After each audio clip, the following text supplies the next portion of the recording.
Blog Talk Radio. Welcome to this Saturday's edition of Super Conscious Outlet, featured on Blog Talk Radio, Universal Radio 2. We are excited to have as our media spokesperson, God King Grasshopper. He is known in the community as an African-centered motivational teacher and a service provider that inspires the youth to understand African awareness in his local community. He currently supports and facilitates events for the organizations of the Ka Men's Society, the House of Amun-Ra, and Sma Tawi. He sits alongside as co-host with the divine goddess Koshana Kweli Jones. Currently, she facilitates the learning environment as an expert metaphysician who teaches on the principles of African spiritual science. Queen Goddess Koshana is the founder of numerous organizations, the Voice of Mayat, and Global African Awakening, which can be found on Facebook. Her sole purpose in life is to motivate and awaken her people. Please give a special attention to our co-host, God King Grasshopper, and our featured host, Goddess Kweli Koshana Jones. Wow, I love that intro. Thank you, family, and welcome to the Super Conscious Outlet, where we are dedicated and committed to the awakening of our people.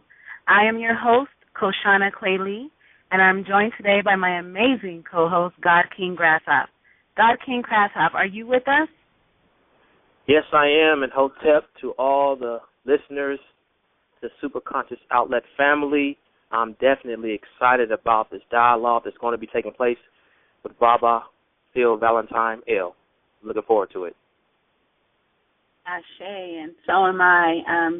Tonight, family, we are so excited and very appreciative of the Master Tajedi and Master Teacher Baba, Dr. Phil Valentine, spending this evening with us. Dr. Phil Valentine is a doctor of hygienic science, a doctor of classical naturopathy, grand master of the metaphysical sciences. He's a founding father of the conscious community, meta-historian, clinical hypnotherapist, counselor, lecturer, and polymath. He is the founder, director, and pastor of the Temple of the Healing Spirit, Self-Healing Education Center, Institute for Self-Mastery, the University of Commission Sciences, and just recently, Whole Wellness Live. He is a certified member of the International Association of Counselors and Therapists. He received his doctorate in Hygienic Health Science and Classical Naturopathy from the Life Science Institute of Texas, now merged to the Fit for Life Science Institute. Dr. Phil Valentine established the former School of Arcane Sciences for advanced studies in metaphysics and the occult, and is best known for his ability to decipher and teach the subtlest principles of metaphysics and its application to health, healing, and everyday life in ways that may be understood by both the advanced student and the beginner apprentice. Tonight, family, let's send a warm welcome to the great Baba, Master Teacher, and Tajedi, Dr. Phil Valentine. Dr. Valentine, are you with us? Indeed, I am. Oh, wow. I am so appreciative of you joining us this evening. I know that there's a large time difference where you are, so thank you for sharing your time, your energy, and your wisdom with myself, God King Grasshopper, and our listeners and callers tonight. Most welcome. Thank you. I have a question for you. I prefer to call you Baba, and that's because you had a very major impact on my awakening and evolution to higher consciousness. My question to you is, at what age did you become aware of your higher self, or that we were kind of programmed into a paradigm that wasn't the true reality? Well, I was raised in Trinidad in the southern part where the practice of Obeah was very heavy, very strong. And I began was actually acclimated by the African energy presence that was there. And, of course, the Native American, well, actually not Native American, but a Native Dravidian presence that was there. So there was an all-over, very spiritual energy, as well as the Carib, of which I am a part of. My family descends from the Carib and the Garifuna. So what happens is that I was initiated when I was a boy, and I went through a very traumatic point where I actually drowned, died, and came back. So I was actually, there are different points that really traumatized me onto the path, if you want. I was buried overnight in the ground. There's a ritual that they bury you up to your neck in the ground.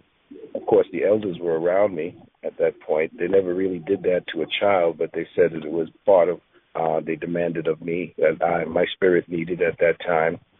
And then, of course, when I came over here from Trinidad and acclimated when I was 9, 10 years of age, then I began to acclimate and become part of a society when I joined the Theosophy Lodge and was actually introduced to higher metaphysics through the Tree of Life in Harlem. And one of my first teachers was a man named Kanya Vashon McGee. And he had that bookstore, the Tree of Life, on the corner of Lexington Avenue and 125th Street. So when I was 19, I found that place. And it was from there I reawakened and re-entered the path that I'd begun when I was a child in Trinidad. That is amazing that they buried you. That is way deeper than anything we experience over here in this country. Wow. Yeah. We back then it was, they really stuck to serious African traditions, but they mixed it in with the Christianity. And, of course, there are different sects that did Christianity and African sciences, African spiritual sciences, like Kundumblai and the different forms of Ifa and these things we call Yoruba and so forth. So they mixed it down there with the Christianity, and part of the spiritual heavy Baptists part of it, along with the Catholics, was a ritual of burial for a rites of passage. Wow. Were you scared? How did you feel being buried like that? It was a weird experience when they did it. You get into a zone that you're when you're raised in the bush. There's nothing too much that would fear. You see things that people see and look like as magic, and things that look weird to people living in the city is commonplace to people who live and sleep in trees and things like that. That's where I slept in coconut trees, and I swam in the ocean. I was, everything was part of me. I was acclimated to the sights, sounds, smells, vibrations of the environment. So when they put me in the ground, I could actually feel the ground in my skin, and it was a little scary because, they had different crabs and different what they call chips and things like that in the ground. But the women were all dressed in white and African, and the men were there, and they were the drums, and they were there stroking my head and kissing my head and, telling me that's all right, don't worry. And I fell asleep. And then, they woke me up again, and they gave me water and things to take, and they anointed my head. I went through a ritual. I didn't know what it meant, but I went through it.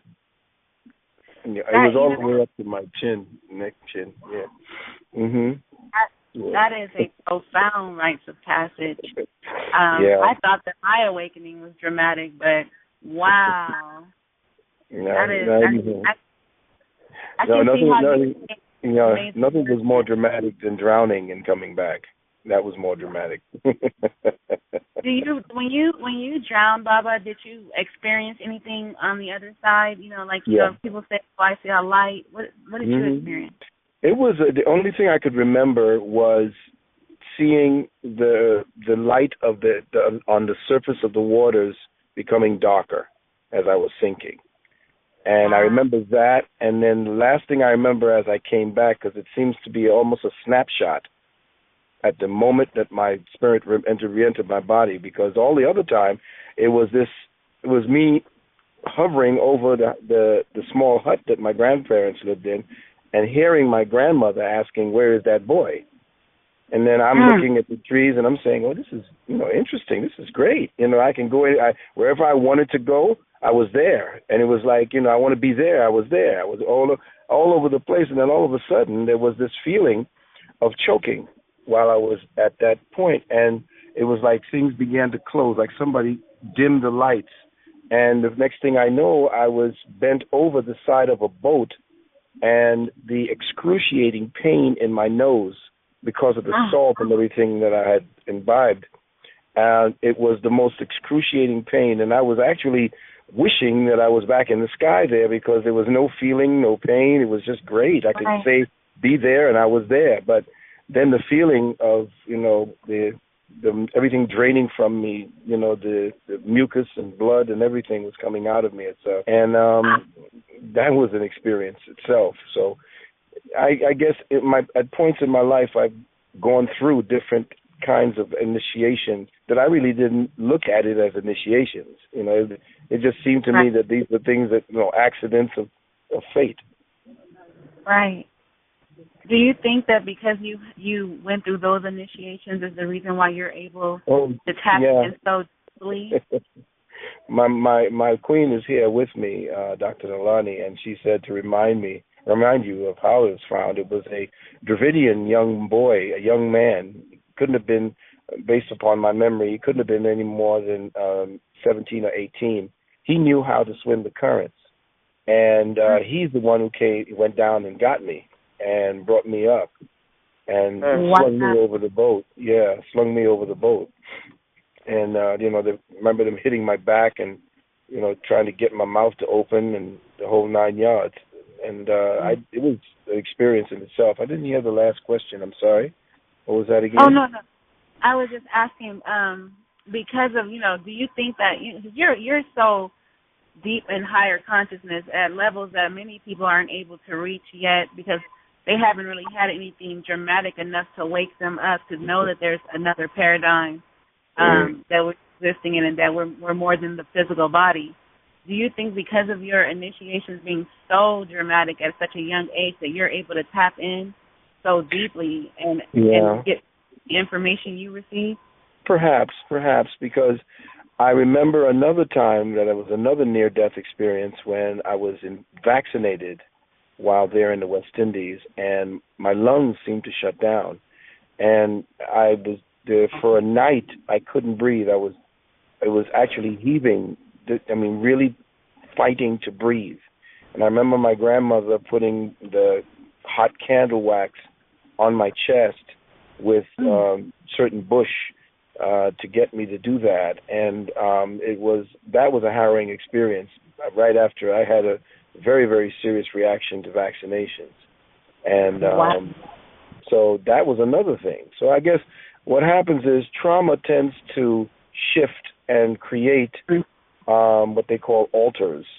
And either the alters can be programmed for wickedness, or they can be programmed for something else, or they can actually be facilitators or guides through other doors in your reality.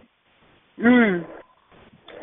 That is so true. Mine was real dramatic, but nothing like what you experienced. And for me, that's why you were so major in my awakening. So you helped it make more sense for me because, when you're first going through it, like you say, you don't even realize that you're going through initiations until you've reached a higher level and you can look back at it and say, all of this made sense to where I'm at today. Exactly. So that is profound. Yes, indeed. This is Pianki, a.k.a. Grasshopper, chiming in. As you can tell, listeners, we got a true heavyweight and a true master Tajeti. Dr. Valentine, we here at Superconscious Outlet have callers of different ideological preferences and even views. Some are awakened, some are half asleep, and some are not awakened. And with some of our viewers, and there's some people in general that's within the conscious community, they seem to not truly understand the dynamics of metaphysics. Some of them equate metaphysics with spookism. And I was wondering if you can give a definition of what metaphysics truly is and how we can apply a metaphysical mindset to all that we do. Dr. Valentine. Very good question, brother. Exceptional question. The word metaphysics comes from the Greek. A lot of the brothers who are in metaphysics, or at least in the spiritual sciences, don't like the word because they say it's Greek. Well, where do Greeks come from, and what do Greeks actually practice except Kemetic science? Right. So the very language itself, meta meaning that which is beyond, physics meaning that which is tangible to the senses. So we study or we teach people to access that which lies beyond the mundane senses. We do have senses to access that level, but a lot of us, because of our preoccupation with the physicality of being, we tend to shut off or kind of become encrusted with the habits, the somatic habits that keep us grounded in our senses. Metaphysics is actually a relanguaging of our perception of reality. In other words, when you are actually working with and dealing with the reality, you're going to hear certain noises. I'm sorry, everyone. I'm in the middle of an event where Professor Griffin and I. Professor's here. That's wonderful. Okay. Yeah, I'm sorry. So what metaphysics really is, it's the study of the causal realm and its actual influence upon the effectual realm. So metaphysics is a language that threshes out the invisible realm. Nobody knows what the invisible realm is. They don't know how to define the forces that bring about the effects. So we teach people how to language or how to access the energies and dynamics, the forces of the invisible realm or the causal planes where all things have their beginning. So we then give you an access or another definition of thought, because essentially we are trapped in that illusion, being that thought is a container rather than just a dynamic of the mind. It's a container for the repository of experience, and therefore it is an instrument that is trapped in time. So we teach people how thought essentially regiments them to space-time. It is the anchor for their consciousness. Wow. That is deep, and that's definitely profound. Listeners, hope you have your pen and pads out, because he's definitely going in. And it seems to me that metaphysics can be applied to whatever your cultural barrier is, whatever your political analysis is, because it's thinking beyond the physical. It's going spiritual, going deep into what that sovereign spirit has put us here on earth to do and tapping into it, though. So thank you for breaking it down, Dr. Valentine, and I'm just happy to be a part of that dialogue. You're welcome.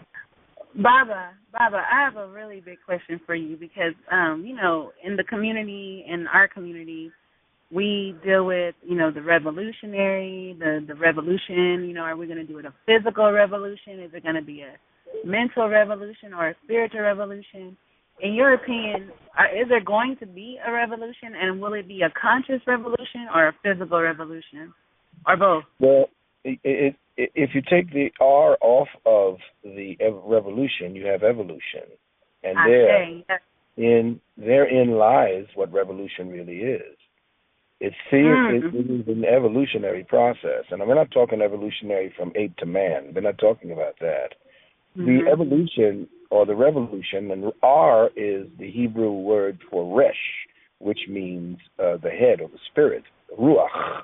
Ruach is the spirit. So the R in revolution is the ruach, the spirit within the evolution, the evolutionary cycles. But of course, there are, mundane definitions of what revolution is about, because all we actually see attached to the word, again, the word being the identifier and the codifier of your reality, is a hand with a fist in the air, not realizing that all true revolutions first take place from within.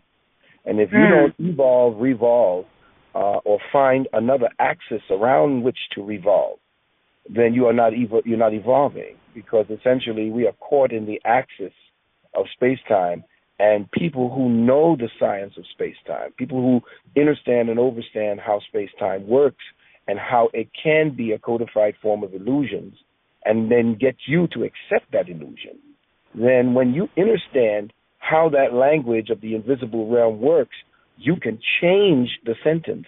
You can change the sentence structure of your consciousness. You can change the sentence structure of your reality. And therefore, nobody can actually keep that one note, that one tone, that one lyric of your reality in place. You can evolve out of that or revolve out of it. And it's all about harmonics. It's about how you take reality and reword it to yourself. And right now, Professor. All right, brother. I'll see you inside. That was Professor Gill and Sister Zaza. Oh yes, go ahead. That is profound, because I know that we struggle with that, realizing that this is a mental and something that's going on within us. I have another question. I was watching one of your interviews one time on YouTube, and I don't remember who you were speaking with, but you broke down the metaphysics of the Europeans so profoundly and how we are giving them a lot of our attention. Can you expound on that a little bit for our listeners, how we're kind of keeping that energy alive with our attention on it? Indeed. Attention is taking the observer and focusing the observer's observational skills upon a situation, person, circumstance, or whatever. So when you're looking at the reality that you're dealing with through the observer then becomes the codifier of the experience. So coming back and coming full circle to understand where we are and where we're going, and I want to come out of that so that we don't get stuck on that. Right. We're in a reality that has been already pre-orchestrated for us. And our observer has been conditioned to follow thought. And when we listen inside of our heads to our thoughts, we think that the thoughts are really us, but it's not, because I can show you. Then if the thoughts are us, then what is it that's actually looking at the thoughts? What is it that is you? What part of you that is actually seeing the thoughts going through your mind? That's the observer, you see. Right. So the very fact that you can think a thought and then look at it and examine it means that is not thought examining itself. But those who are in control want you to use the downloaded, codified system of thinking that they put into your thought process, so that you believe that the recall of that programming is you thinking. Right. And it's not. It's you replaying your conditioning, replaying your indoctrination. And until you understand that the thoughts that are there inside of thought being a container, the thoughts that you're thinking are essentially all that you have been storing, all of you have been filing as experience. And therefore, thought is trapped in time. There is no future thought. There is no thought that is coming from the future. There is only speculation about what the future might be. But every thought that you're dealing with is of the past, because all thoughts are of the past. Wow. So you're trapped in time. You're trapped in time. Wow. Can you real quickly, can you give some of our listeners a few tips? Because I teach metaphysics, but I'm still learning. I'm learning from you. I'm learning from all the other Tajedis that are teaching in our community. But I recently, one thing that happened to me was I manifested these little Netaroos, they're little dolls, and they looked identical to my friends, all the way down to their clothing, to their jewelry. I mean, it was so profound that my friends were blown away. What was that? What did I tap into? How did that happen? I know logic can explain it, but I still can't explain it with words how something like that could manifest. Well, you've manifested that. It is you. You're looking at a reflection of all of your desires and your feelings, your intentions.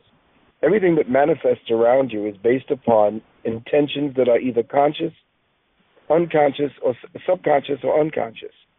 So you have three levels of intentions. There are certain intentions, of course, to make money, to be successful, to take care of the body. Then there are subconscious intentions for things that you yearn for, but you think that are out of your reach. Then there are unconscious intentions that are based upon, for instance, traumatic experiences that you wish to bury. So there are specific motivations that have us come into conjunction or that act as points of references for our reality. Those little things, those little dolls and so forth are actually exhibiting or referencing something that you put out there that you just caught up with. You know what? It's crazy because a year before it happened, I said to my one of my teachers, one of the people who have taught me, I told her that I wanted to deify two of my friends as gods over the youth because they were doing some major things in the community. And you know one of them, you're actually friends with her on Facebook, Sarah, the herbologist, and her sister, Kateria No. And literally about a year later, they came as dogs. And I mean, their dogs are so identical that I let go of logic completely after that. There was no more logic in my brain. Yeah. When you're dealing in the metaphysical realm, logic takes on its own explanations for you. The thing is to become open to them and not bring your own idea of logic to the moment. You see, the logic of the moment expresses itself or reveals itself if you don't bring the pre-programmed logic you were given to decipher that moment with. Right. Indeed. This is Bianchi, aka the Grasshopper. I want to go back to when you was talking about thoughts, how thoughts are not in the future. They are like, it's perpetual to an extent. I was taught that thoughts travel at 14 billion miles per second. First of all, first question is, could that have anything to do with the power of telepathy? And secondly, could that have a lot to do with the authenticity and creativity of people that, you got people that claim that they don't want people to bite their style, to copy their authenticity. And my contention is that there's nothing new under the sun. So with the power of thought, it's because I'm thinking something that might be new to me, somewhere around this 196,940,000 square miles of planet Earth. Could someone be thinking the same thing, and could we incorporate that into the power of telepathy? Well, thought, again, you have to look at it, is a mechanical instrument of the brain, and it's part of the mind's interface with the overself. And as an instrument, that in itself, somebody measuring the velocity of thought. In fact, that's one of the subtitles of my book, my next book, The Cosmic Codex, is the velocity of being.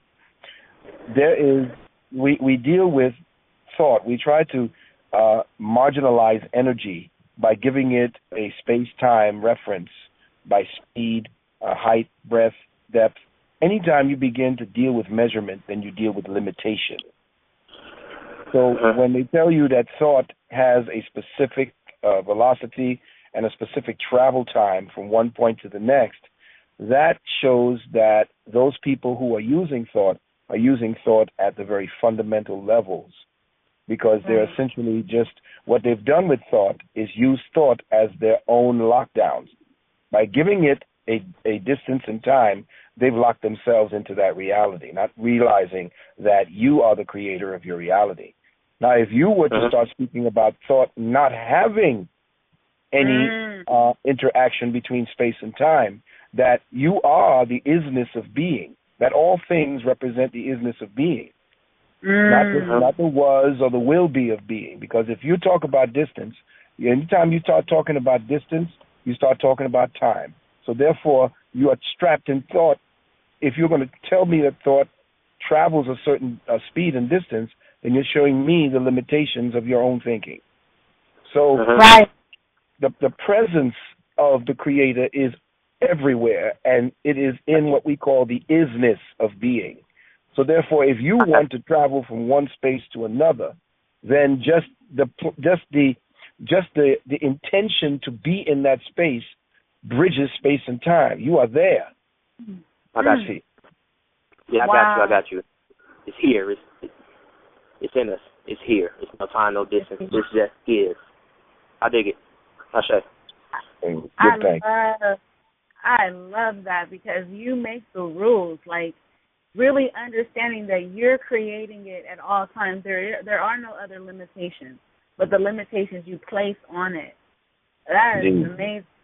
That's the key, though. That's the key, though. Let me time in real quick. That's the key to the elevate one's consciousness and awareness is to don't be so handicapped by what we've been trained from Europeans and even from the force of white so-called supremacy, but to really get out of the box, to release the veil, and to really take control of our destiny. And like you said, removing logic or putting your own logic on it, and pretty much taking control of your own destiny from a spiritual, soulful, like you said, subconscious and conscious perspective. And that's why I'm happy he's on the show today, because we need topics like this to really get people out of their comfort zone so they can reach and tap into their inner unter. Indeed. And when you understand, again, we're going back to the top of the discussion when I spoke about the fact that metaphysics is a relanguaging of your reality.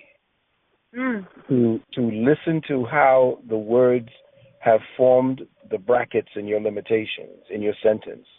When you bracket something, you've limited that to a specific moment, a thought, an idea. So the words we use essentially become our own impediments. Yes. Yes. Ashe, Baba, we do have a caller. Caller with the last four digits, 9654. You're on with the Superconscious Outlet. Hotel family, Hotel, Sister Queen, Coach Anna, and Brother Grasshopper. This Brother Nasir. Hotel. I'm just calling in, taking my hat off to you, Dr. Phil Valentine, and what you do and how you remind us of who we are. And I'm loving the energy on here because, like you guys said, you make the rules. You create your life. Your thoughts, the simple thoughts is starts that subconsciousness, and we create our lives. Whatever we feel, whatever we want, we can manifest that.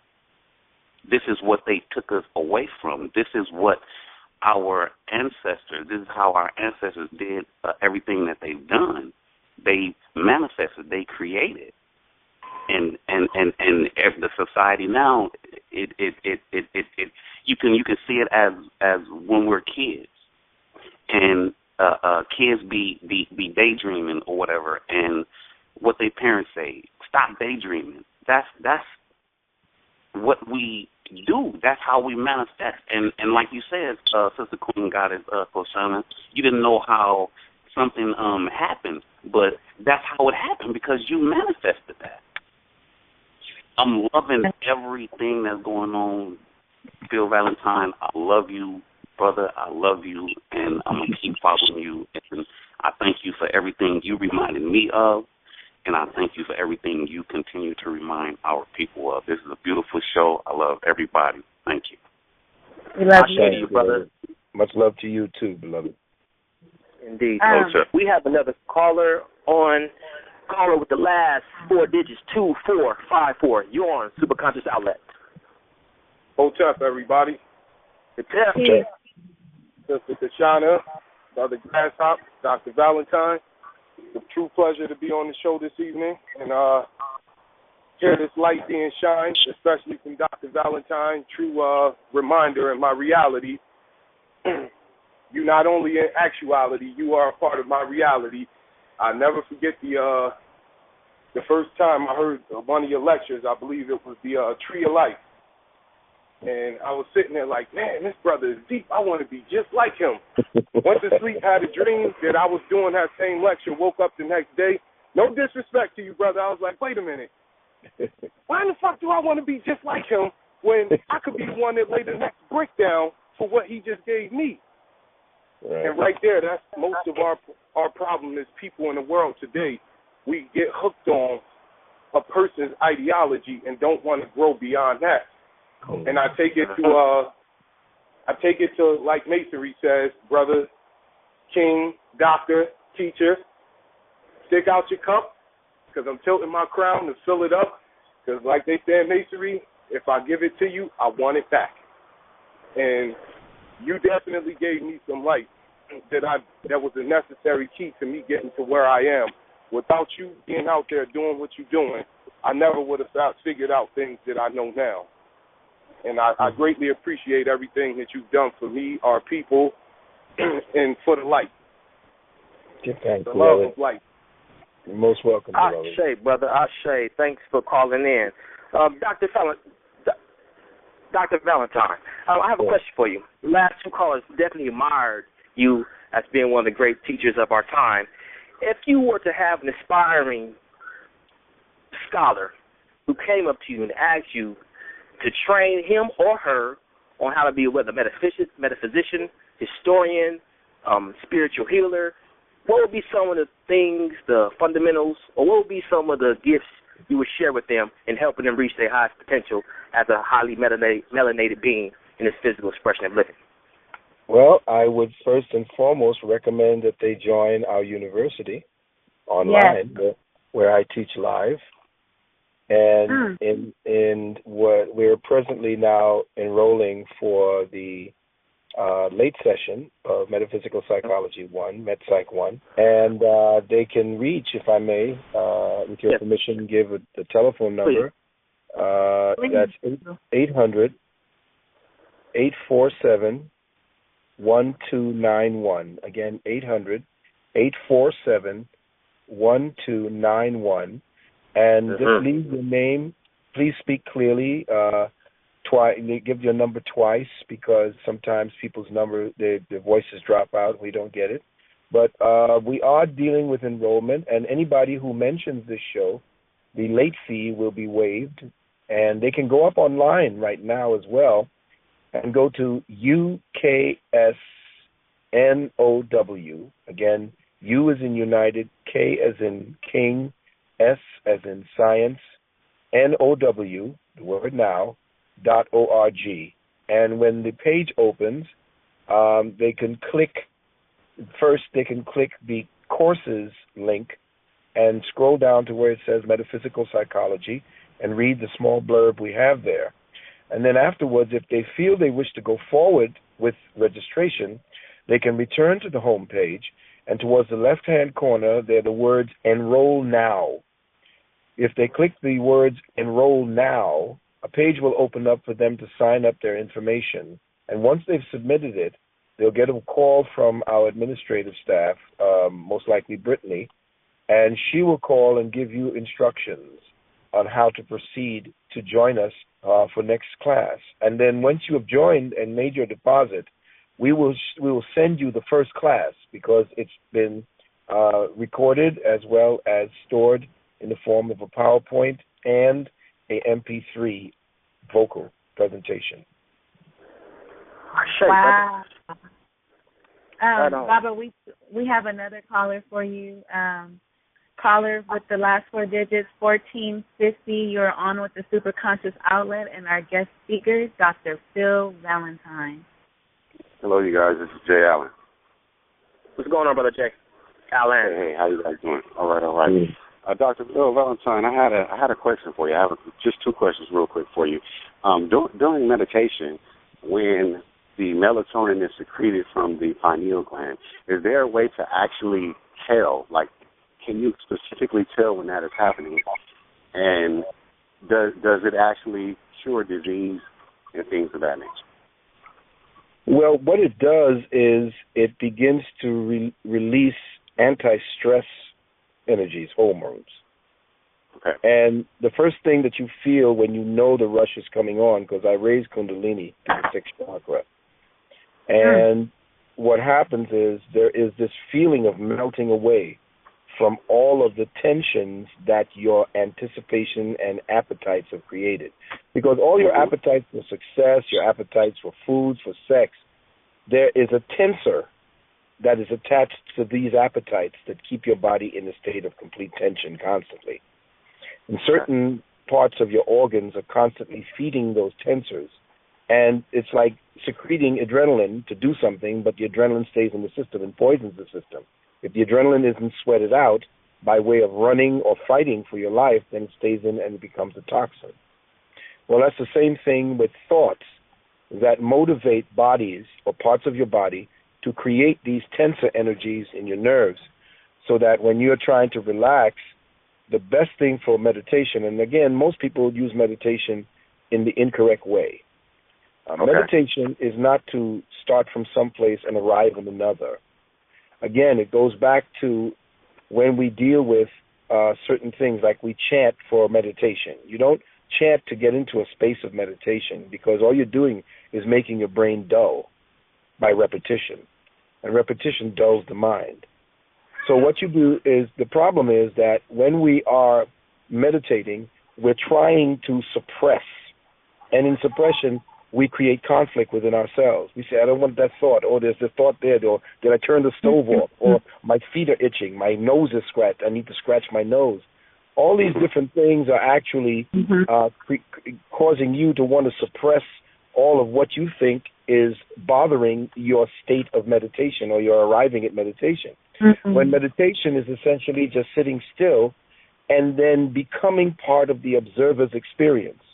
The observer now watches your body and says, what is that itch? I'm not going to scratch it. I am not going to allow the scratch or the itch to mess with the place that I am going to recede to. So when you're worrying about, the rent and all these things, because we think that the thoughts that come rushing in at the moment of meditation is somehow to be suppressed, so we can get to a state of meditation. When actually, when all those thoughts rush in, that is the state of meditation. When you are observing and you're looking at them without attaching judgment to these thoughts. The reason why these thoughts are in your mind is because they are essentially attached to a judgment about them. And the stronger the judgment on that thought, the stronger they are as an influence on your whole being. So meditation is to observe all the judgments that you've made on people, on circumstances, and especially on yourself. When you are meditating, you're not supposed to suppress anything. You're supposed to be actually observing all of the madness that has become you and not try to judge them. And then when you begin to see yourself, not judge the other person that made you angry yesterday, not judge the boss, not judge yourself because you don't like the way you look or you didn't get it, not judge your girlfriend because she's this way or judge your boyfriend because, no. All of these little judgments that have now become our own, what do we call, reactive mind experience. Once we get past the judgment and we examine the judgment that attaches us to these thoughts that keep us, our brains buzzing around like a beehive. Once we release the judgment, then the thoughts have no tether to you. And then now, the more you learn to do that, the more you go into that space to find that place of silence, you find that there's less and less of the noise in there as you enter the space again. And so you find, and what we teach in our university is, you have to come from the place of thought and arrive at the space of intelligence. And intelligence can only be seen and felt and experienced, and this is part of the meditation that you're looking for, what you're saying, what is it that you experience? Intelligence is the silence. That is the place that you have to go to, because at that place, at that space, that's when the observer no longer is being crowded by all of the junk that thought has accumulated. Right. Okay. Right. Let me just real quick, one more question. I've heard a lot of my conscious brothers say, actually Lamar, the last caller who was on, very, very intelligent brother. We've had talks, and he will say something like, nothing is real. Everything that you see isn't real. It's actually on fire. Can you elaborate on that? Well, all things go down to their microscopic levels as atoms. And, of course, that means we're all on fire. And we're all fired up by something. It's called life. So everything that essentially is put into form essentially has a personality. Everything that you create into a shape, that then begins to become conscious. There's a consciousness to everything that the human mind facilitates. So your computer is conscious. Because why? It repeats certain things. You push a button, it does a certain thing. Well, that then builds consciousness. Repetition builds consciousness. It's learning. And you have these new computers that are downloaded, or actually the chips are made with human DNA. So the DNA teaches the computer to learn and to even have emotions. So they say that when man forgets its creator and begins to create outside of or in the realm of its own consciousness, it forgets the creator and becomes the creator. See? So there is never a time that man was not. This is one of my pet sayings. There is no beginning to man, no ending to man. There is only an evolutionary cycle to another stage or species consciousness. So there's no you being a slug or, a tadpole turning into, this and that, then you're a monkey and then that. No, that's a lot of nonsense. And if there's any kind of creatures that are manipulating us to think that way or have manipulated us to be that way, then they are playing with a lot of the raw materials of God. Baba, on that note, I just want to ask you, what is God? Like, is God, are we God? Is God an energy? Is God consciousness? Is it a being? What is God? That's the part that becomes the quest. There is three aspects to our reality. There is the known, there is the unknown, and then there is the unknowable. We live in what was created to be the known, and the bridge between that is the unknown. It is our quest to know ourselves in the journey through the unknown to the unknowable, that the unknowable gets to know itself. Because all creation is that thing that is seeking self-consciousness or a knowledge or a consciousness of itself. Man was created so that the Creator may know itself. Yeah. So man is the Creator itself. So everything you do is actually a feedback. You are nothing more than a feedback loop for the Creator. Because if the Creator is all and everything and nothing at the same time, because it has to be the polarity, it has to be everything and nothing at the same time. If it is all of that, then it does not know itself because there's nothing outside of it to tell it about itself. Man becomes that outside entity that then feeds back information to the Creator source about itself. That is so profound. We do have another caller. Thank you, guys. You guys doing a great job. Well, thank you. Welcome. Thank you so much, Jay. Goddess Michela, are you with us? 6647. Oh, hello. Thank you, Goddess Koshana and God King Grasshop. And thank you, Baba Phil Valentine, Dr. Phil Valentine. This is my professor. I'm really happy to hear your voice. And so you're welcome. But at the very beginning, you spoke and said that you had this near-death experience. And there are many people that have had these different events. And some people literally see themselves outside of that body. However, you spoke of an initiation. Can you please break that down to our community, how this is seen or received as the initiation? What is that?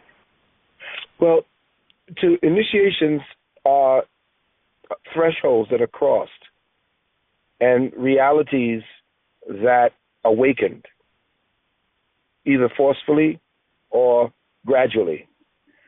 And initiation, in that sense, is shifting one's perception of reality to another place where you're actually in a space where the comparison is there. You can actually compare and see that you are no longer something, that you've become something else. You're no longer what you have perceived yourself to be.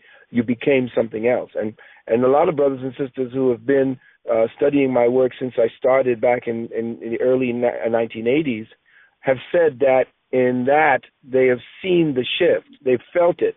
They know that the veil was lifted only because I was taking certain words and initiating that part of themselves that already knew what I was about to say, but did not know that they knew.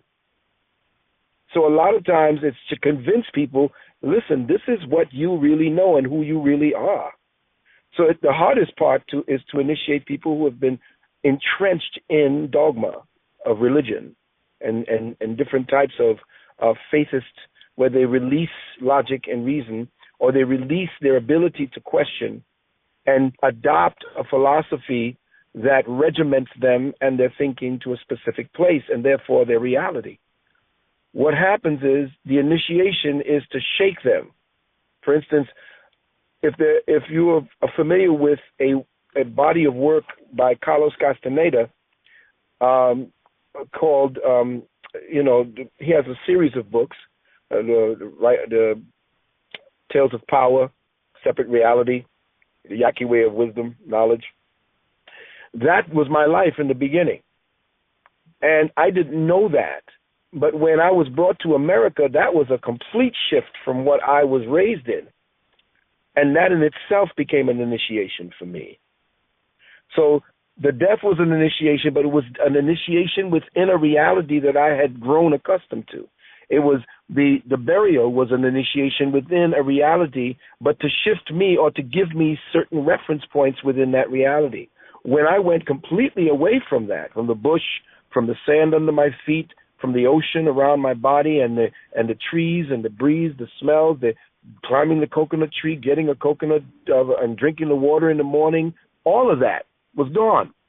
I'm stepping on concrete and I saw snow for the first time. That was an initiation. And when I saw it for the first time, I came to New York, it was 23 feet. And I couldn't believe that there was 23 feet of white stuff all around me that I didn't even see and didn't know before. That was an initiation. So there are shifts in perception and reality that we are all having daily, little ones, but we don't allow ourselves to have them. We are too caught up in the programming that was given to us, the programming to make sure that we got the rent, make sure the fridge looks this way, you look this way, and so forth. So a lot of people have to strip themselves of the programming that they become accustomed to. And once they no longer feel comfortable where they are, the discomfort becomes the precursor to their initiation. Wow. Ashe, yes, man. It's having an initiation from the ancestor to the ancestor, from the cradle to the grave. And it's also what you expounded upon, shows the importance of traveling, the world, not just being isolated to your region, but traveling the world, being exposed to different cultures, being exposed to different ways of life, and you'll become more open-minded. So wonderful elaboration on that. Thank you for your call, Mama Shayla. We got another call on the line. Caller, last four digits, 5910. You on Super Conscious Outlet. Hotep family, this is Liz Rebecca. Hello. Hello, Dr. Phil Valentine. Greetings, sister. I would just like to say that it's an honor hearing you today. I have watched all of your lectures, and I can honestly say that your words and presentations truly helped me with my awakening and understanding of metaphysics. One of my favorite lectures that you did was the metaphysics of the Bible. That lecture truly opened my mind.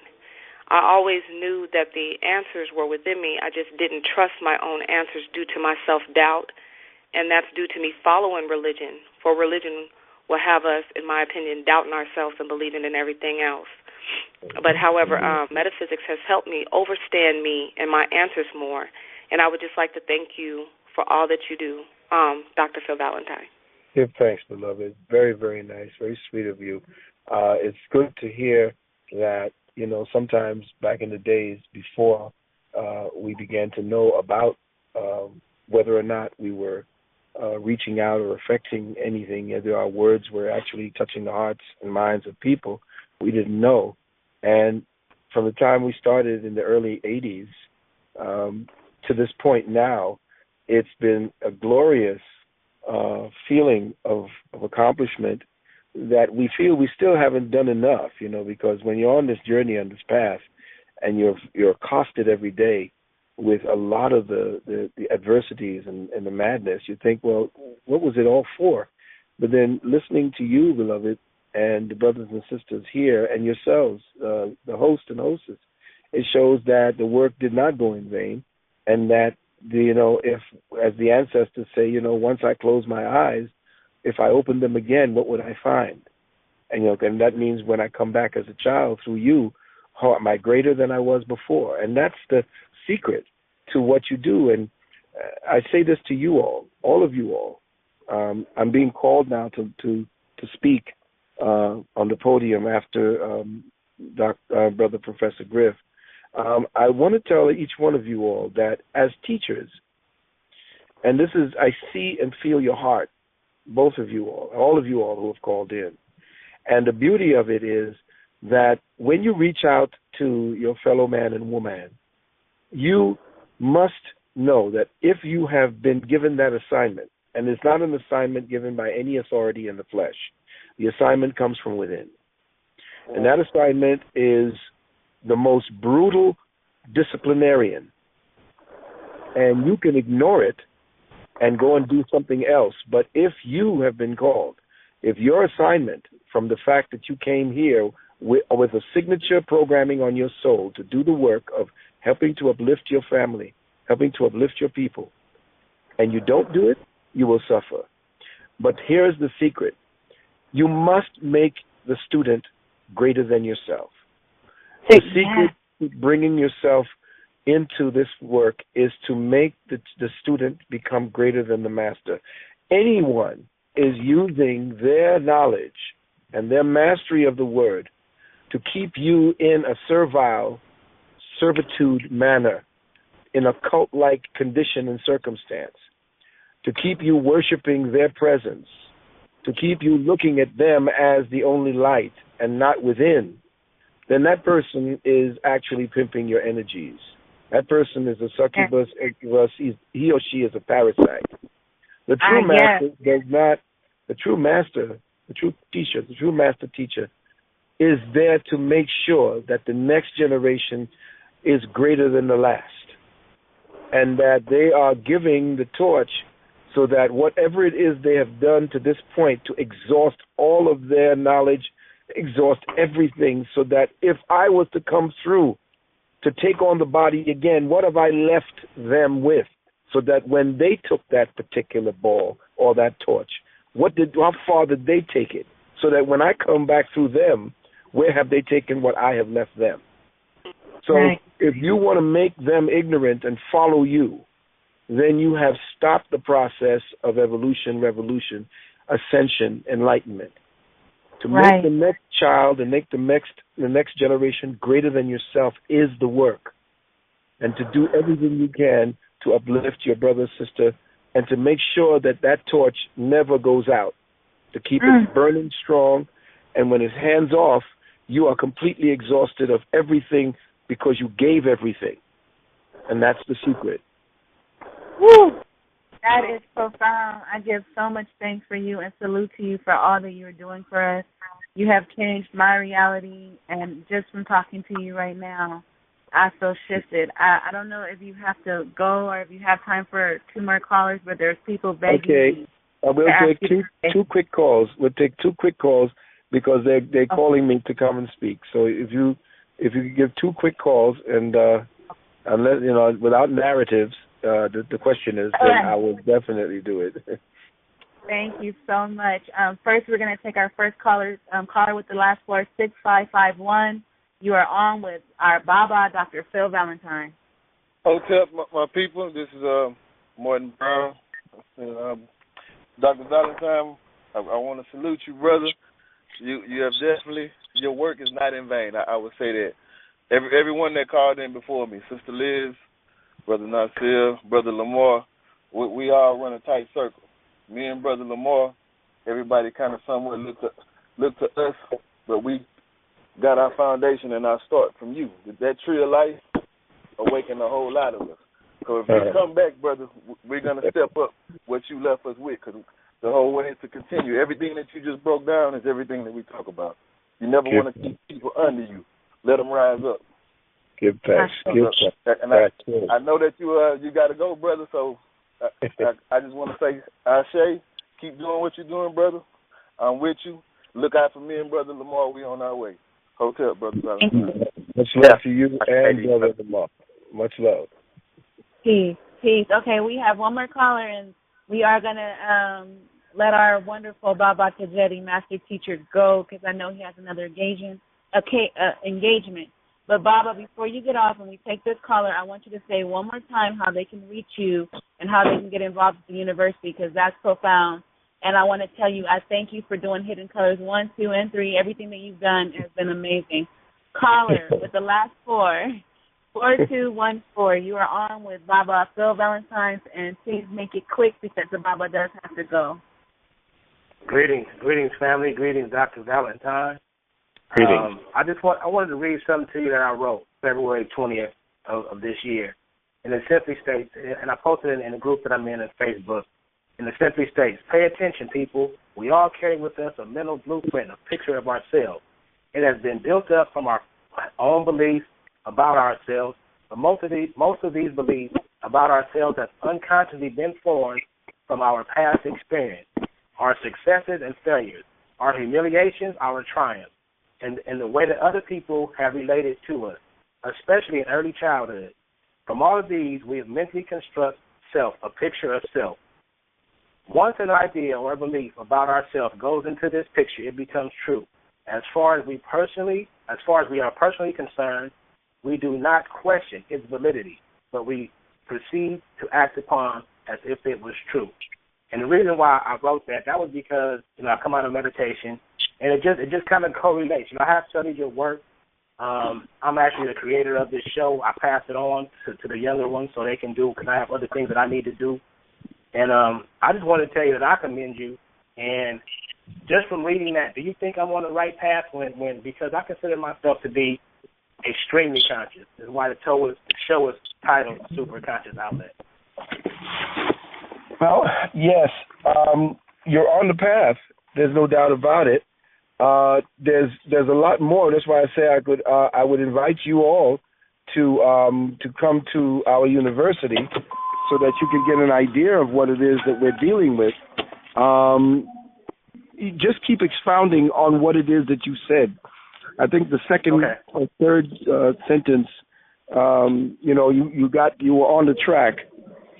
So keep yourself always open and understand that you don't know what you already know, and that the physical body is a barrier and a barricade against all of what you could possibly and potentially become, and that it can act as either a segue or a complete impediment to your upliftment and to your ascension and your transcension. But thank you for that. That's a very good energizing. Shay, thank you. Thank you so much. Thank you so much, family, for having me. And Dr. Valentine, best to you in your endeavors, and continue to teach and be the great person that you are. And thank you. Give thanks. Thank you. I just want to give the number before I go. Yes. You hear the noise in the background. The number is 800-847-1291. Again, 800-847-1291. Thank you so much for joining us tonight, Baba. You've been wonderful. I hope you enjoyed the program, and we thank you for all that you've done for all of us. Give thanks. Thank you for your kind invitation. I enjoyed myself immensely. I'd like to do this again. Please do. We would love to have you back. Okay. We'll talk to you later. It's getting pretty noisy. I don't want it to feed too deeply in, okay? Okay. All right, now. Have a good one. Hotel.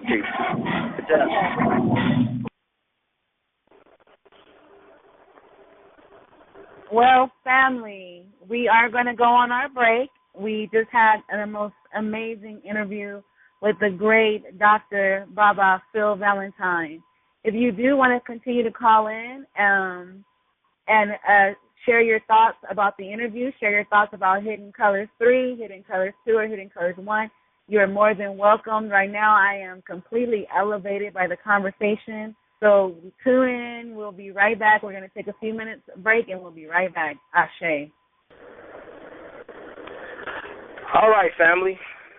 We're back here on Super Conscious Outlet. We had a very profound first hour with the great Tajeti Baba Dr. Phil Valentine. L, I learned a lot. I know you all who's listening, your consciousness was pricked, enlightened, and we was definitely educated. I'm joined by the lovely co-host with the most. I'm talking about a metaphysical genius in her own right, Goddess Koshana Quayle. How did you love the first hour of dialoguing with the great Tajeti Baba Phil Valentine L? Well, family, today is the eve of my birthday, or my Earth Day, so it was almost like a gift from the ancestors just to have him come on the show and share his energy with us. I've always admired him and have treasured the information he has, because a lot of people aren't even ready to accept his knowledge. Some people are still committed to or invested in the matrix reality, so when he says certain things, it kind of goes over their head. So for me to, have this opportunity and him to be so humbled and so sweet and just so inspiring, he's everything that I want to be as a teacher. I loved all of his answers. I don't know if the listeners and the callers felt it, but his energy was truly positive, and I'm just feeling completely in the zone right now. If you guys know what I mean by being in the zone, I feel in the zone right now. I feel like the ancestors are just opening up for us to reach our higher selves. And, all the callers who called in, you guys were super on point. Everything that you guys were saying was beautiful. What you shared with Dr. Valentine, I'm glad you showed so much love to him, because when you get out there in our community and you're doing this work, all you ever want is to know that it is affecting somebody, and that the people are growing from it. And so many of us have been following him for many years, even before the movie Hidden Colors or the documentary Hidden Colors came out. We've been following him, and it's only an honor to see that he's getting the light that he is getting at this stage in his life, because Hidden Colors, as you guys know, is just released, and it has blown up already, and it's everywhere, and it has had a major effect on everyone's lives. But just to kind of mention it again, for those who have tuned in, we just had an amazing interview with Dr. Phil Valentine, and he did give us a phone number so that you can contact him if you are interested in joining his university online. And that number is 1-800-847-1291. Once again, that number is 1-800-847-1291. So thank you, family, for listening and tuning in. Yeah, okay. Dr. Phil Valentine had to give a speaking engagement today, so he's not going to join us this hour.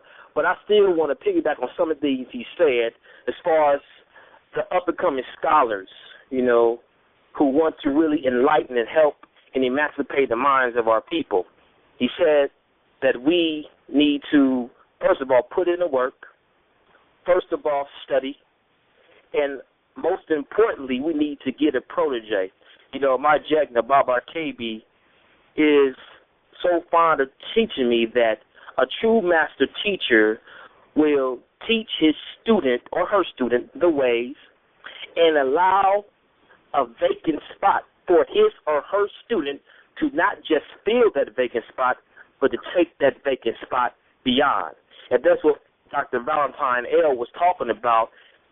The many jewels he gave us in the previous hour was that the student, the next generation, need to surpass the previous generation. That's how generations have a progressive mentality instead of a regressive mentality. And I truly am convinced, once you really embrace the elders and what the elders embrace us and sharing the wisdom, and we soaking it in and also establishing and manifesting our own personification and style, we'll be able to advance our generation as African, Kabbalah, ascendant beings. So if we got some callers, I want to talk about Hidden Colors 1, 2, and 3. As my queen, Coach Sean just mentioned Hidden Colors 3 came out this past Thursday. A lot of my comrades went out there to see it. They say it was off the chain.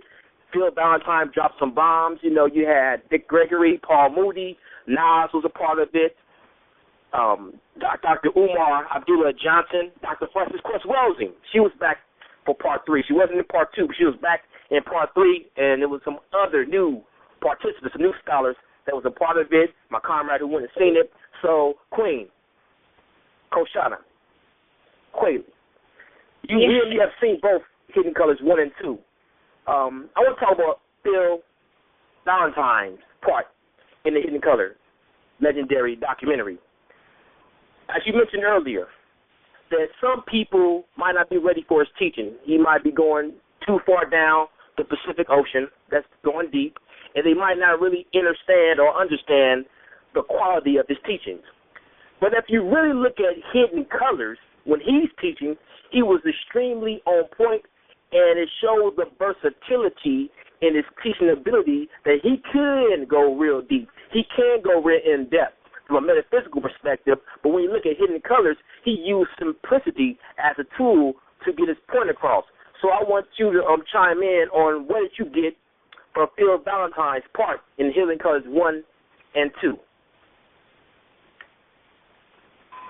Well, family, I know for me, when he was teaching about African Kanus, I think the name was, and he was speaking on our Moorish history. For many of us, the concept of the Moors is so new to us, and it wasn't taught to us through our history, which is ironic how that was left out, or they make it sound like they were Spaniards or something, not of African descent when they do speak of the Moors. So that was profound for me. But what I want to say about Dr. Phil Valentine is that if you listen to what he was sharing with us tonight, he tapped out of the matrix at a very young age. And for many of us who have had divine experiences, we've had experiences similar to that. Some people I noticed were saying that they also have had near drowning experiences. I myself had a very traumatic experience. Many of us have had a lot of experiences, which allows him to tap into that higher consciousness where he's able to articulate. He is able to tap into, because he's able to tap into that higher thought where he can speak and talk to us in a way that we can understand what he's saying. Even in the Hidden Colors documentary, his part in the movie made a major impact to me on the documentary. I appreciate everyone. Dr. Umar Johnson, I appreciate Sister Goddess that's in the movie, the documentary, and I also, appreciate Tariq Nasheed and his part and his role in the documentary. But just to have the Baba on there and, like you said, the way that he expressed himself so clearly and articulately, we're able to really receive what he's sharing with us.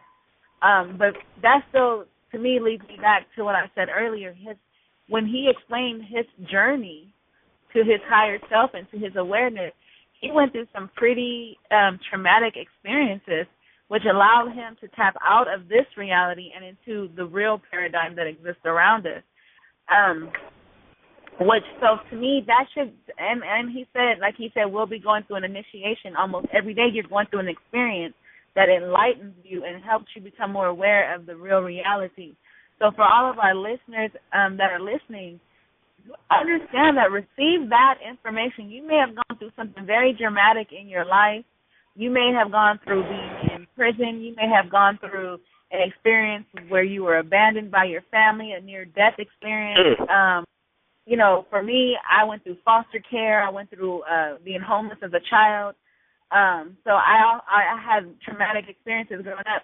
But those may turn out to be the exact things that awake you. Maybe something is trying to wake you up and help you see the reality that really exists, that there is a completely different reality than that matrix reality, like he said, of paying bills, going to work, that reality, and that there's a whole entire new reality. So if anything was gathered by this conversation or this interview with our Baba, I want us to all take home that jewel, that you may be going through something that is meant to change you into a better person. So, yes, back to your question, I apologize, but back to your question, he said so many profound things in both documentaries. But me really reflecting on the interview and then going back to the documentaries, I see why he was able to share so much information.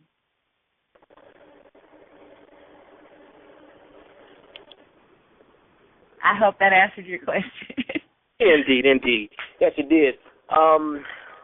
Within the first half of the jewels that Dr. Valentine broke down, Brother Jay Allen called in and was talking about the power of meditation in so many different ways, and I like the way the Grandmaster Chichetti broke it down as far as like absorbing and not letting anything break your focus.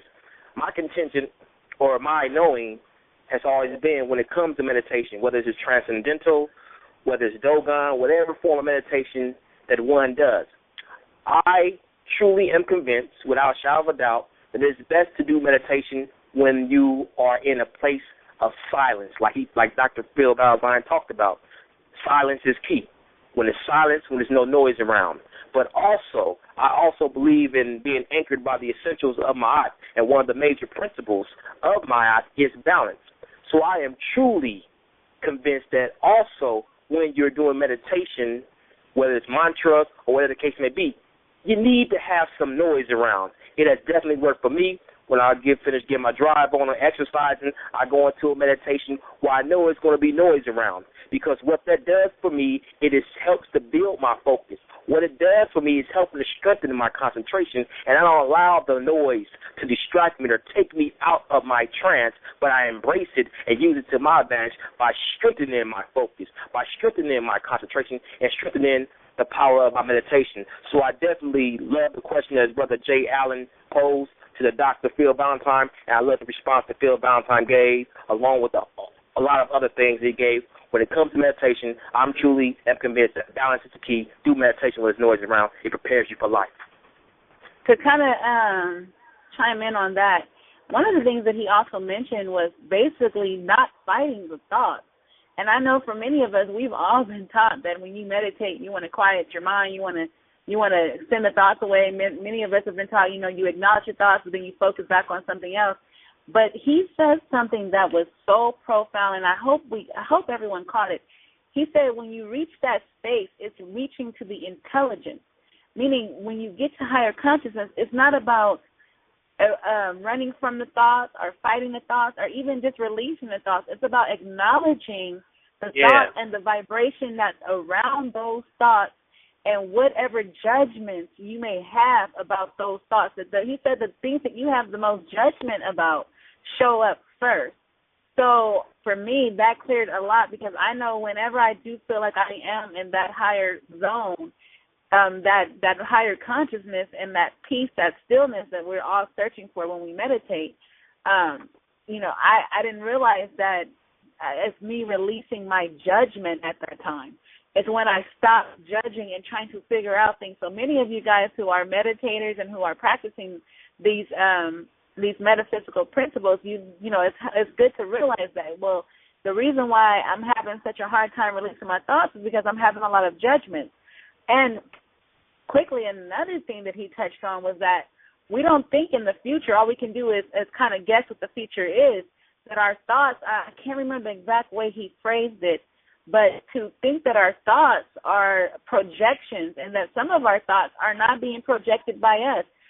There's already a projection at almost like a what is the perfect word for it? What do they call those? I'm trying to think of the word, but I can't think of it right now. But almost like a reality being like a projector going on, and it's projecting these thoughts to you, which you think are your thoughts. Certain thoughts we're having as a culture, as a people, we think those are our thoughts. Those are not our thoughts. Those are the projected thoughts that they have given us to think. So that right there is enough to shift us to realize that, hey, I need to release. When you have these thoughts come up, acknowledge these are not your thoughts. I think many of you guys are familiar with Goddess Mama Michela, but she did a class also called The Stranger in Your Head, and she touched on that same topic, that a lot of the thoughts you are having are projected thoughts that are not coming from you. So just meditate on that for a minute. Your thoughts of feeling overweight, your thoughts of feeling inferior, or I'm too dark skinned, or I'm not big enough, my body's not right enough, I'm not smart enough, I can never achieve. Are these really your thoughts? You think they are, but these are thoughts that are projected. I did a show a few months back called Evolving Past Race Consciousness, and that's what I was trying to express. The race conscious thought, blacks are like this, blacks do this. Those are projected thoughts that are not our thoughts, but we have adopted them as our reality, and they're not truly our thoughts. So a lot of the things that we think, okay, black men are like this and all of that stuff, it's not truly our thoughts. So, but before we go on, I want to take in a couple more callers. We have a caller with the last four digits 0065. Are you on? Are you with us?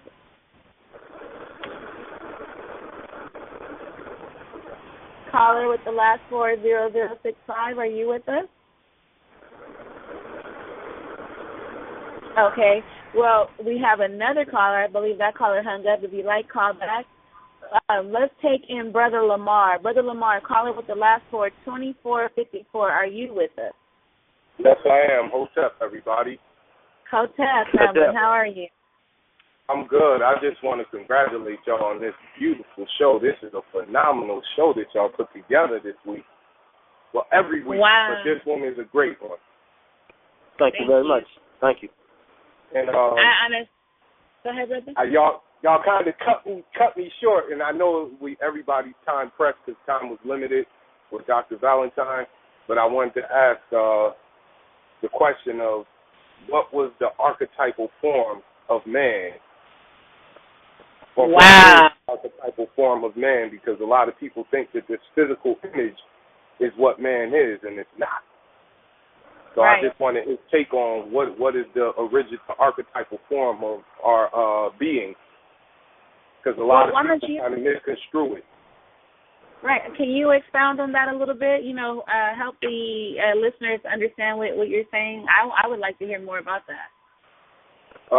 Absolutely. The archetypal form of man, which is not a male being, it is actually male and female in one. It's an androgynous being, which is a dot. It is a black dot. Hmm.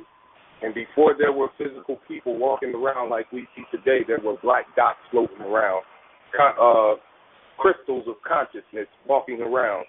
And as we constantly continue to act and interact with one another, smashing into one another and fighting and causing friction, we began to cause radiation and illuminate. And before we became this totally crystallized physical state, we actually were bodies of light with a black dot in the center of the head. And then we had to learn how to love ourselves, and that's how the heart is the center of the physical being. Wow, that's profound. And I'm sure Dr. Valentine was going to say that, because I studied this brother's work, and I put a lot of hours into overstanding what he says, and I understand a whole lot of what he says. And me and a lot of people on the show that are listening right now, everything that he was saying, we've all been dialoguing on for the past year and a half. Right. Wow. Hey, let me ask you a question, Brother Lamar. You seen both Hidden Colors 1 and 2? Yes, I did. Yeah, what stood out on Hidden Colors 1 or 2 from Phil Valentine? What stood out with you with Phil Valentine? I know he had a lot of jewels. He goes to the bottom of the Pacific Ocean, but if you could name one thing that really stood out for the teachings of the great Phil Valentine on Hidden Colors 1 or 2, or both. I will just collaborate both of them, and I'm anticipating seeing 3 to see what else is being said. But to collaborate both of them, it's exactly what he said. It's all about you. You are the origin of all, the triumph of melanin, like he mentioned on answering Brother Jay Allen's question about the release of melatonin from the pineal gland. That is the agent within the body. That melanin is not what a lot of people think it is. It's just a transducer, and it's something that takes you into another state. Without it, you can't get there. It's kind of like a lubricant that keeps you protected to make it to the other side of that construct of thought. So basically, what everything that he's saying, it's all about gaining self and growing within yourself and passing these teachings on so that it can evolve. Because the spirit realm doesn't work in the physical realm the way we think it does, but it's a collective, subconscious construct of thought that's building itself up until it can manifest. The physical world is not ready to see the spiritual world right now. It can't handle it. And that's what basically everything that he was mentioning in there. And it ties into what he said about evolution and revolution, that it's not a physical thing, that it's a conscious thing that's building itself up. And that's everything, not just him, but all of the other speakers, they basically were saying a similar thing, in other words, up to building up this construct of consciousness so that we can all be liberated out of this mess that we locked ourselves under. Ashe. Wow. Brother, I did have one question for y'all, though. Go ahead, brother. What did y'all think about his answer to Brother Jay Allen when he asked about us being on fire?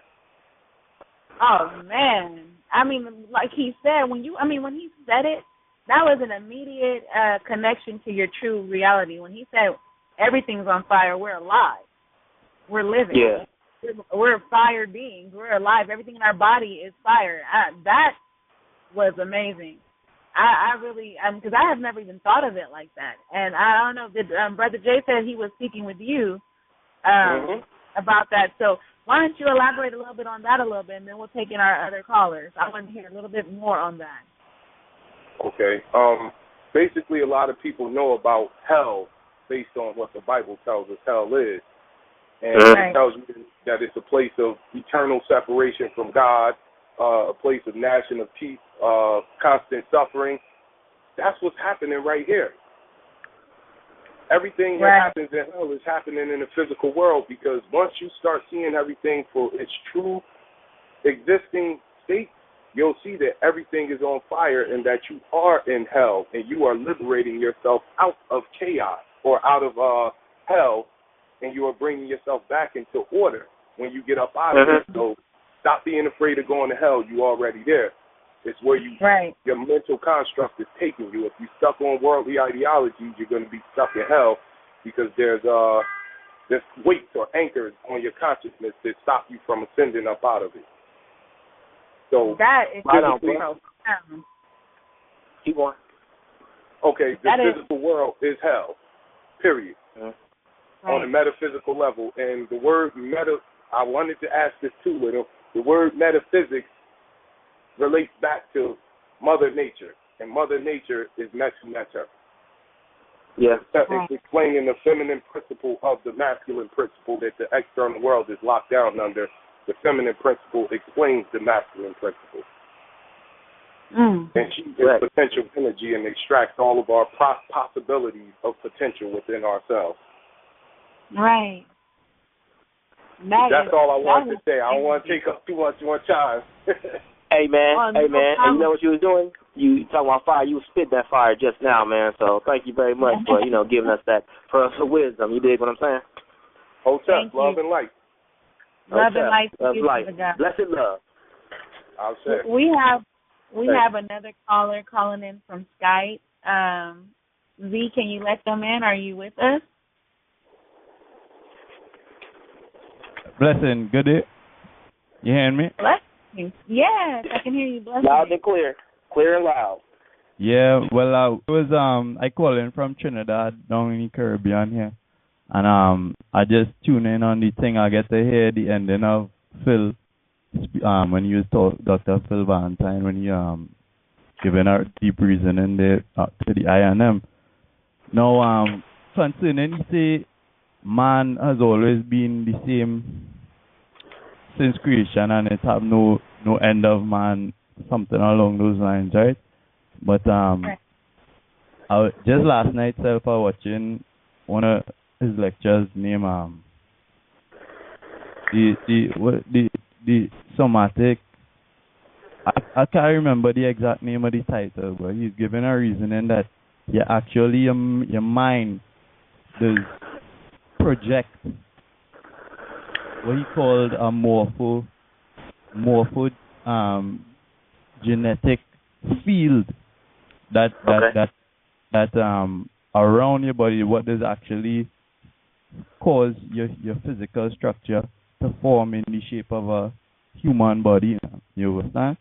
So like he's saying, he was looking forward to like shifting consciousness paradigm then to evolve the physical body into basically like a new phase of being then, you know what I mean? So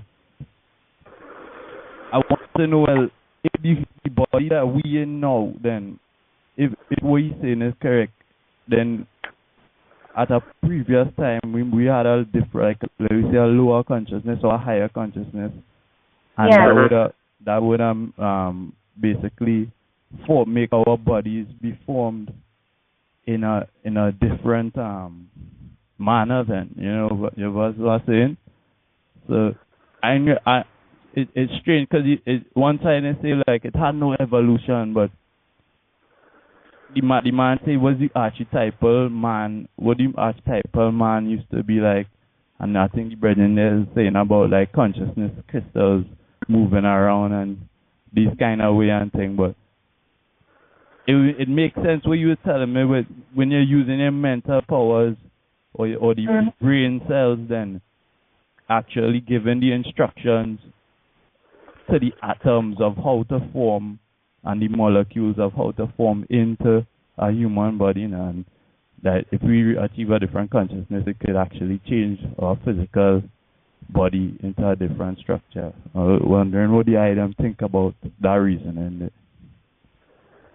That is profound. I think what you just said was amazing, that we are basically we're not even the body that we see, that it's like a projection that we're putting out there. I have a question for you. Since you are in Trinidad, what type of spiritual practices do you practice out there? Like, are you into African spiritual science like Voodoo? I personally tried Rastafari, you know, Rastafari.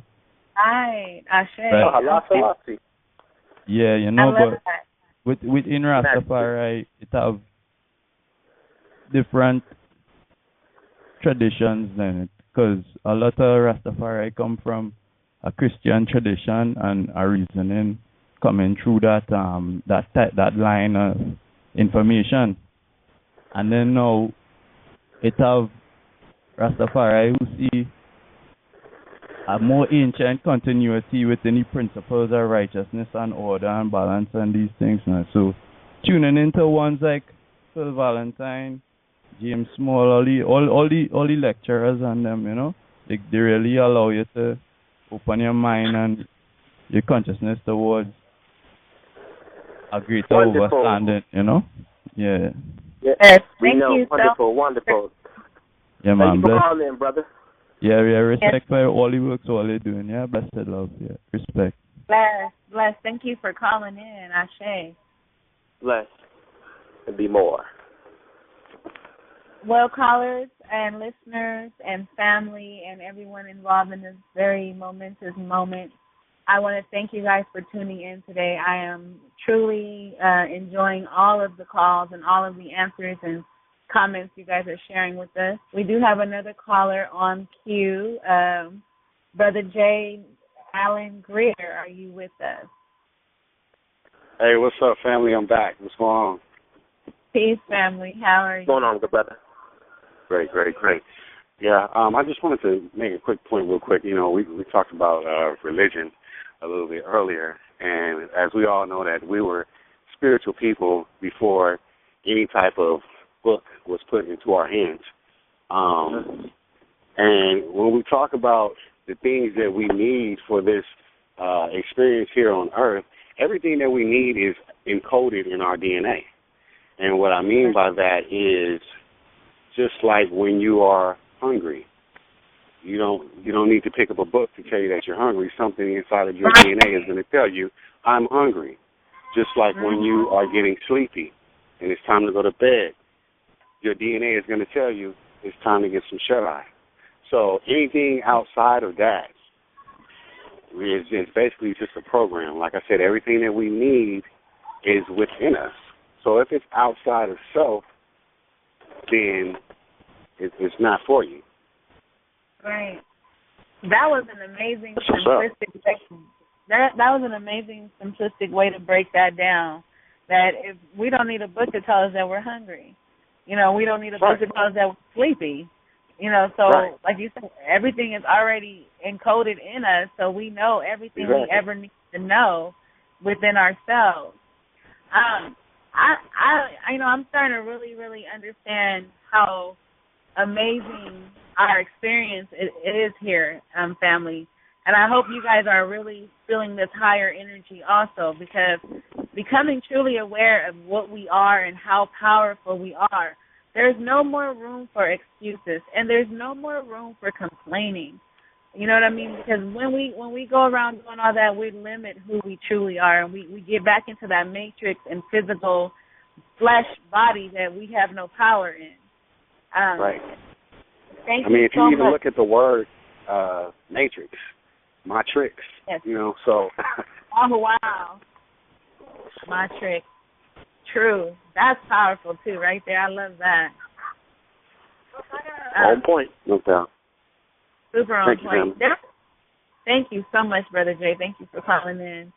There was some other things he touched on during the interview, and I just want to reflect back on that. One of the things that the Master Tajedi shared with us was key. One key was you make the rules.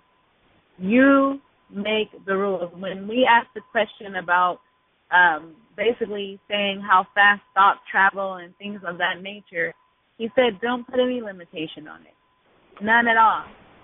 There's no limitation. It's just being. You are creating at all times. Do not buy into anyone else's paradigm that they're locking you into. And until we can see that as a people and we really, really accept that, then we can create it the way we want it. We are making the rules. We to the point to where today is not really Saturday. So who told you today was Saturday? Where did you get that concept from? And who was here the very first day on this planet to know what today is? We're going by a Gregorian calendar. That is creating a paradigm by us. Today could be any day you want it to be. If I decided today was Monday, it's Monday for me. So I love how he expounded on that we are making the rules. So I really want to, kind of drive that into our consciousness as a people, because I noticed that we spend our time buying into fake illusions. This is going to happen, and, the white man's going to do this, and all these things, and not really realizing you are making the rules. And then when you buy into those false realities, you are using your powerful energy to create it for them. All they have to do is put it on TV, and you go and create it. So pay attention, my family. Please listen to that. Listen to the fact that you're making the rules. Listen to the fact that this reality is not the reality that you really think it is. I think Brother Lamar, Brother Jay, Baba Valentine, everyone who called in has pointed out the fact that the paradigm that we think is real is not the real existence. We are so much higher and so much more amazing than we have allowed ourselves to accept. So now I expect everyone to take this energy throughout the week with you. I want to hear some master creations. I want to hear some powerful empowerment posts on your Facebook pages, things of that nature, because you are making the rules. If you get on there and say, why are black people like this, more black people, all of these things, please don't do that to us. Please don't do that to my people, because you are making the rules. So I just want to share that little tidbit with you guys, because that has stayed with me ever since he said it. I have yet to release that. That is something that has changed my consciousness in one conversation. I am making the rules. Ashe, family. Ashe. Well, we're definitely touching on some things that's once again elevating our consciousness, and every day we should strive to elevate our consciousness. Baba Phil Valentine talked on a lot of things, pretty much laces up some pearls of wisdom. I want to date that Well, I wanted to ask this question, but I want to talk. I guess I can pose it to those who might be listening and to my host. Is the feminization? He talked about that. They talked about that very intensely in Hidden Colors 1, the feminization of the black male. I know we talk about it a lot, but if y'all can call in, what can be some of the remedies? What can be some of the solutions after we diagnose this problem that's really spreading like wildfire in a lot of the black community, the feminization of the African or black man? That's deep. Before we even touch on that, I want to take in another caller. Caller with the last 40065. Are you with us? Caller with the last 40065. You're on with the Superconscious Outlet. Are you there? Hello? Hi, how are you? You on? Yeah, I'm good. How you doing? Black Magnificent, brother. Welcome to Superconscious Outlet. Uja. Hotep, Uja, Dua. What about y'all? I'm doing good, man. Got a question, comment, brother? Yeah, I wanted to touch and expand on the meditation that you guys been discussing. Everything's been great, everything's been true. And I just want to make it because meditation, let me turn this thing down real quick. Just a second, please. No problem. Yeah, everything you guys been touching on is straight and true. But I think it might be a little. Meditation is always confusing to talk to people who don't practice it, and I know that there are some people that are listening in who this is probably their first time even thinking about meditation. But I wanted to expand on the part about where Dr. Phil speaks about the silence, and then I forgot the guy's name, but he had a good point to where he goes to the gym and he's in quote unquote meditative mode. And that could be hard to understand for people. Basically, I think what the thing is with meditation is the more you do it, the more you go into that silence where you're just the observer and you view the thoughts and you just take them for what they are. They come and they go. The more you do that, the deeper you become, and it's like an automatic. You live life in meditative mode, basically. That guy probably does it regularly. He exercises his mind regularly. So when he gets in certain situations, bam, he goes into it's like I don't know, heroic mode. I don't know how to actually explain it. It's the same mode that you go into when you go into silence, but you're conscious with your eyes open in the physical realm, experiencing it. But it's like a dream state, kind of, sort of. But I just wanted to expand on that kind of because I think meditation is really important, and one of the things that are one of the necessary fundamental things that all of us melanated people need to do as part of just the fundamentals, and expand upon that. Ashe, brother, thank you for your call, and definitely I would like to chime in on that because he definitely brought brought a good point for those who might not be familiar with the actual fundamental concept of meditation. Like you said, it is good to meditate in a silent mode. And actually respond to the comment I made about me when I get out of the gym, I'll be in a meditative state. Now, for the beginners that are just getting introduced to meditation, it's like this. Repetition is the mother and father of learning. Like the brother said, like Phil Valentine expounded on, the more you do it, the better you become at it. Now, I believe as a beginner, when it comes to meditation, you need to meditate in a silent spot. Get the tension off. Gather your thoughts. Go inward. Focus inward. Focus.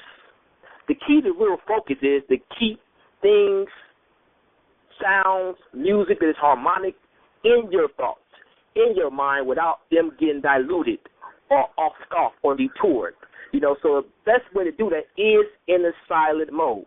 The great ancestor, Dr. Khalid Abdul Muhammad, may he rest in power, he gives the very basic concepts of meditation. Meditation is simply prayer. You can do it audibly or you can do it silently. Meditation is also visualization. We all need to be visionaries. We all need to have something that we want to accomplish in this earth realm. Meditation is also communication. You can talk, once again, silently or audibly about what you want to happen and controlling your own reality. Meditation is also being communal, being with yourself, gathering your thoughts, being with your emotions, your feelings, being and mastering and manifesting yourself. All of these intricacies, all of these traces, when it comes to meditation, anyone can do it. And for a beginner who is in the meditation, I advise you to do it early in the morning, if that's possible. Some people work graveyard. When you're up, when you're fresh, do it for like 10 minutes where you don't move at all. Do your best to have your body totally still, and once again, gather your thoughts and see how long you can go without your thoughts being detoured or off. And the more you do that, 10 minutes, the more you develop what we call spiritual discipline. The more you become in a meditative state, then you can start gradually going over to meditate when there's some noise around. You don't have to be around a garbage can, you know what I mean, but go with some noise around to strengthen your focus. So like the brother said, it is a process, and that's what even metaphysics is, a process to get to the state that we should be in and keep us in sync with that sovereign spirit. Ashe to that. And there's also transcendental meditation. So for me, repeating a chant or a phrase, Ram and that works. And then I love just repeating an affirmation over and over until I zone out and I start to feel the vibration of whatever I'm repeating around me. So for people who are just beginning and you can't really stay focused, I suggest, try, repeating a positive affirmation. One of the things I always share with everyone is say I love myself for 10 minutes straight. I love myself, and you'll see your vibration really raise higher. Before we go, I want to take in another caller. Mama Mashayla Renee, are you with us?